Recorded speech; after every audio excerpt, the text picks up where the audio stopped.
කාව්‍යා මාරන් විශ්වාසය තැබූ ඉෂාන් මාලිංගට මොකද වුණේ? IPL පිටියේ මෙතරම් කාලයක් වැඩ පෙන්නූ ඉෂාන් මාලිංගට ඊයේ පැවති තරඟ පරාජයෙන් පසු කාව්‍යා මාරන් කණ්ඩායම සිටින ඩ්‍රෙසින් රූම් එකට පැමිණ ඉෂාන් මාලිංගට මෙසේ කියා තිබෙනවා. ඉෂාන්, මෙතරම් කාලයක් මම ඔයා ගැන විශ්වාසය තබා හිටියා. මම හිතුවා ඔයා මට මේ කුසලානය ගෙනවිද්දෙයි කියලා. නමුත් ඒ විශ්වාසය ඊයේ මගින් ගිලිහුණා යයි කාව්‍යා මාරන් විසින් පවසා තිබේ. එයට හේතුව සන්රයිසර්ස් කණ්ඩායම අවසානයේත් එක් රැගෙන ප්‍රධාන ක්‍රීඩකයා ඉෂාන් මාලිංග වීමයි.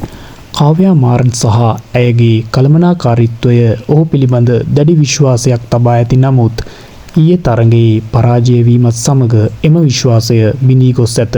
නමුත් ඇය පවසා ඇත්තේ මම ඔබට ඉහළ වටිනාකමක් ලබන වසරට දෙනවා. මට කුසලානය ගෙනවිත් දෙන්න යනුවෙන් ඇය ඉෂාන් මාලිංගට පවසා ගොස් ඇත.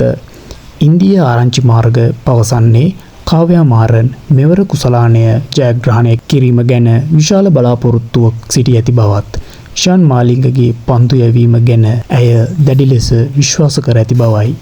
ඒ ඔහුගේ සුවිශේෂී පන්දු යැවීම ඔවුන්ට ඉතා වටිනා බැවිනි. කෙසේ වෙතත් 2027 වසර සඳහා ඉෂාන් මාලිංග අධික මිලකට කණ්ඩායමේ රඳවා තබා ගැනීමට ඔවුන් තීරණය කර ඇත.